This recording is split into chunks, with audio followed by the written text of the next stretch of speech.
we've all been in the game for a few years, right? Like I started Facebook ads maybe 2013. I know for the both of you guys, years and years in the game. I'm curious what you guys think. Let's do a little prognostication. Let's have a little bit of fun. Let's plant some flags. 2022 predictions for Facebook ads, the ecosystem, whatever's going on. Maybe each of us can tag team one or two of them. Cody, you want to take this first? One thing you think is going to happen or something else?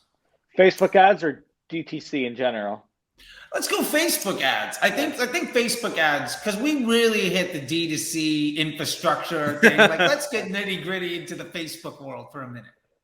I think Facebook ads are going to get even more expensive. I think CPMs will go up this year.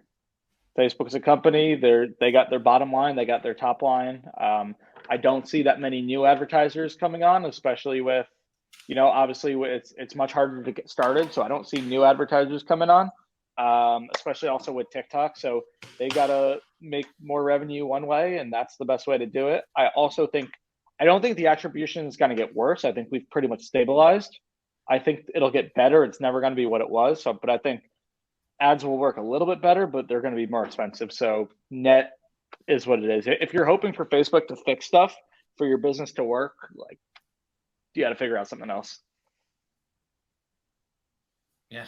What about you, Rabah? What do you think? Yeah, that's definitely you're up a creek if Facebook's your growth strategy, or if paid media in general is your growth strategy. That is not a good place to be. That's like when your agency's telling you, "Oh yeah, we just need to run sales to generate more revenue." It's like, "Oh shit, son, run, motherfucker!" That's fire alarm fires. Where if they're constantly wanting to run a sale every 2 seconds, it's like, dude, the reason people aren't buying your products isn't because it costs $5 or $10 more. There's way more to this than just trying to slough off some of that. Anywho, some big predictions. So I think I agree that I think Facebook ads will be more expensive, but I do think, like, shout out Triple Pixel, I think there's going to be some ways to mitigate some of that. And then also just simplification and driving at the 3 ROAS level of being just looking at your marketing ecosystem. I do think actually Cody's riding a really big wave right now. I think zero-party data and quizzes and what Cody's doing, where when you have a lot of SKUs and kind of almost going back to what you're doing, Charlie, is you're taking that quiz as a filtering mechanism to then surface one or two of your best evergreen offers. And like Charlie said, like, if those are fantastic and amazing brand touch points, those are the doors you want people to walk through. Experience. Exactly. They're going to generate such a fantastic experience. And then even if they buy a second or third product and they're not that happy with it, that first experience was so loud that it won't even matter. Like, people don't care about perfection, but they expect it on the first touch point. So I would say that I think you're going to see a huge boon in customization with stores in terms of, especially if they have a broader SKU, to really help get people into different products and then upsells as well. And then I think you're also going to see a really big resurgence in trying to foster and build communities, whether that be like NFTs or Web3 stuff, or I think you're going to see a lot of resources shift to like, a lot of people don't have a church to worship at for their brand. And I think that's a really big miss for a lot of brands. And I think a lot of brands are starting to realize this, where you need to enable your evangelizers. And even like Ash does a great job of this, of just basically getting a bunch of people that love the product, and then they just kind of run their own show. And Ash will just like kind of do a little helicopter in, drop some product in on them, smile, thank you ladies, you guys rock. And then they basically are this huge self-sufficient profit center essentially. And it's great customer service or customer insights and stuff. So I think those are kind of my two things. I think people are going to really drill down into zero party and kind of really start to segment their customers in really smart ways, especially with all the stuff Klaviyo's doing. Shopify has some really cool stuff where you can actually have like custom landing pages, but like Amazon style, like based on the customer profile. So those are kind of my big two. I think that's what's going to happen in this year. Yeah, I love it. And to back the two of those up, just having seen those work previously, those two things, what Cody you're doing, like, I used to run My Life, which was like, huge brand. Our onboarding process was a video, but it looked like a survey, and there was a couple touch points in it.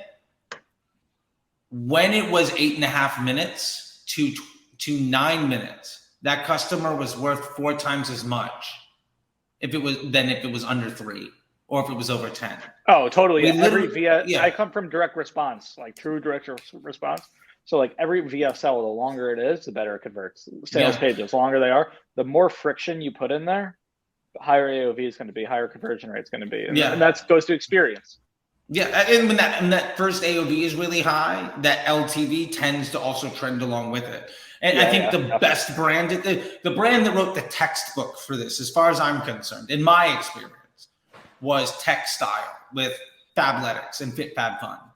Because it was like a 7 to 8 minute long like survey. You couldn't buy the product. You had to go through that survey. And then based on that, they brought you to one of 3 options. But you could actually go back in incognito mode and do it a million different ways. And you'd always end up with the same, like, okay, this is the thing. And it was this is your product. Yeah, it was good. It was good, better, best. It was fucking Goldilocks and the 3 bears. And I totally agree with that. And I love, the community and stuff, like, not to go back to them, but 310, we had a community, I guess it's now up to 400,000 users. Drop an offer. You drop a new offer, a new SKU in there. It's $100,000 hit in Shopify in a couple of hours. Done. Easy money. And there's no acquisition that's needed because now it's growing. And what we did was just try to rip off Weight Watchers, which has been doing it for decades. So my predictions, I'll make 2 of them, and then Cody, if you want to get a second one in here, because Rabah went 2. Make it fair. I got two. Number 1, I think we will by the end of the year see at least a beta, but widespread rollout of straight shopping ads. Facebook Pay, in-app transaction with the ability, with being able to promote that with an ad. You're right, but I'm so not excited for that. Yeah, I don't either. I don't want. There's no experience. Well, not only that, if you see on the Shops ad, dude, it turns into an Amazon where they'll put other people's shit on your page. So you're going to pay for an ad impression, and you could possibly get got. Like, I don't know. I'm not like super amped about that either. I don't see any way they don't say, okay, well, we're having our response to Apple blocking what happens outside of the app is to put the store, is to take the buy of your product catalog, your Zipify, your whatever app you're using. And Ezra Firestone's going to make $1 million a day just on the back of people having to use his shit. Like, one-click upsell. There's a product that sucks and everybody uses it. Anyway. ClickFunnels. Russell makes we're just gonna start firing shots here. Let's go for it. Okay, but my point is, I don't see how that doesn't happen. And you use paid media, that would be an ad unit, a shop button, right? Like, it becomes conversion objective, but that's the ad unit. Yeah, is straight up like, if you were to take that into DPA and smash add to cart last 24 hours, add to cart last. People that whatever your thing is, right? And Facebook Pay, 1 click. Oh, I got my phone, cool. I double tap. It's my face. Done. It's in my house. Done. Entire customer journey. Facebook owns all of that. That's their ultimate response to being zero party, right? That's their response to owning the entire funnel. So I love that. Can I interject? Are you done? Please. You always have these very long pauses, so I never know if you're done with your thought or you're just being thoughtful. I saw you going into the next one. I was like, Yeah. Sorry, my old radio days. My bad. So save it for the radio. No. So ultimately, if I came to you, and so I don't know if you guys knew anybody, but I had some friends that had a bunch of money given to them to run shop or ads directly to shops, and none of them worked. Did you guys? Did any of your friends? They're horrible. Like, they're like, dude, it fucking was terrible. It was like free money, but like it didn't work out at all. So I understand the incentive for Facebook, and it's absolutely the move. But for me as a brand, like, this is the equivalent to selling on Amazon.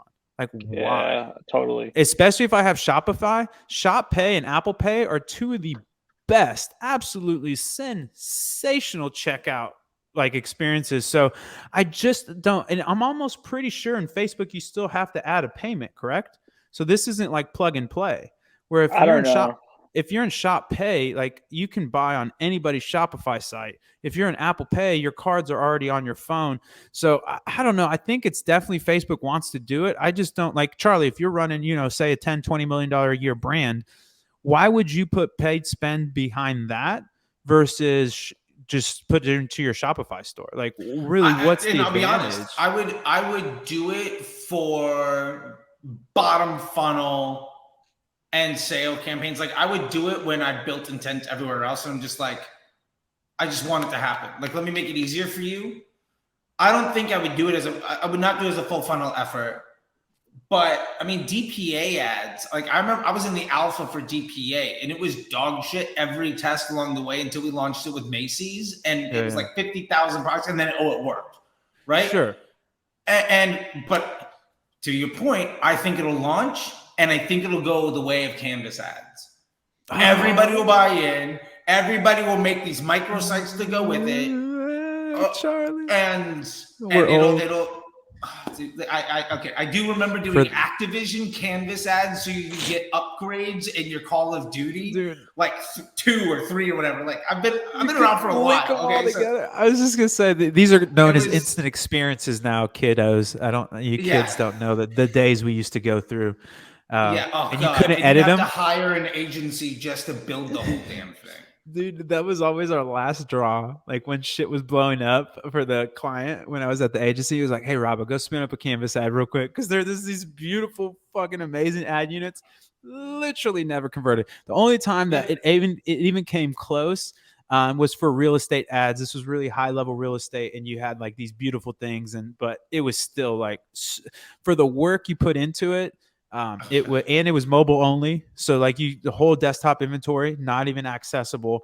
But damn, did they look cool? And you could link them together, so you could do this crazy. They were so cool. But yeah, I have never in all my media buying ever gotten them any of them to be any semblance of performance. So here's what I'm gonna do because I want to wrap it all up, and I gotta go in a minute, but I'll let you guys finish up because we talked about experience and how important that is, right?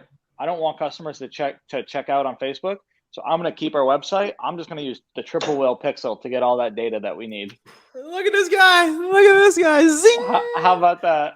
Zing. I like it. What a way to go out on your shield. Seriously, though, it's so good. It's amazing so far. So if anyone has not checked it out, you need to. Well, especially if you're buying the multi-channels. Yeah. Yeah, I got a couple. I got, an 8-figure brand or 2. I'd like to swing your way. Okay. So Cody, I know you got to get going. I love it. So can you give me a yes or no if you agree on this other hot take, and then we'll do the outro here. I got like 5 minutes. We can do 5 minutes. Perfect time. So here it is. I think that the machine learning, the mathematical inevitability of machine learning will mean that broad, CBO, DCTs will all come to where they were in March and far better. The ecosystem will just get smarter because, yes, it's using lower quality data, but we're going to be billions, hundreds of billions of dollars and thousands of trillions of data points. It's just a mathematical inevitability that eventually it will get good enough to deliver what we used to see. Because I was there for the introduction of the conversion event and like the Facebook pixel and how disruptive that was. And it feels so much like iOS 14. Basically, some people fought it, some people didn't. The people that didn't fight it are still in business. The people that fought it no longer work in digital marketing. And so I'm curious to see you think about that, because I love that you're going simple.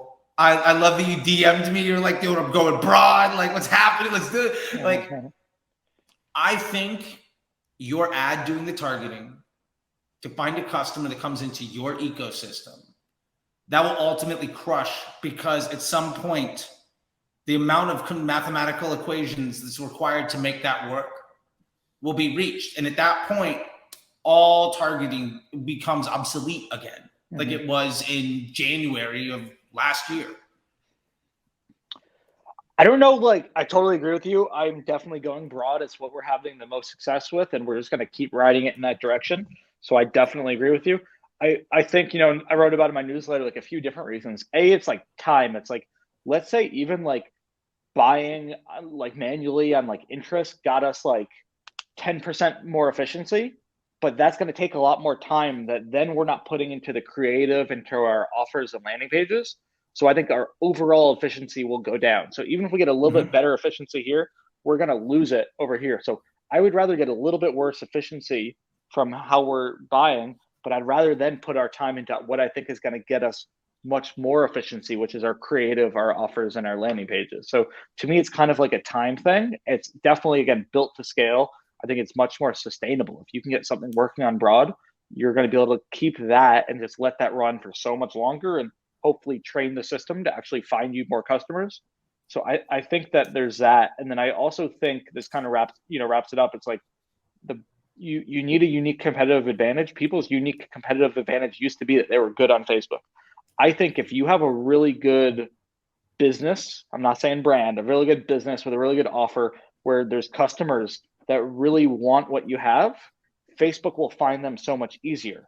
It's a lot harder for Facebook to find people if then you have to make Facebook work super, super, super hard. And that just exhausts it. But I would rather just let Facebook figure it out. And I found, I don't know, again, the tech behind the algorithm, but if you have a really good core business, broad works way better for you. Yeah. And as somebody that does know the tech behind the algorithm, you're 100% correct for one simple reason. Facebook's business model is attention for profit. If your business sucks, you're a liability to their bottom line. It's like if your wife came to you and said, hey, I want X, Y, and Z. And your response was, fuck you. Do you think it's going to work out? But that's how 90% of people buy media on Facebook.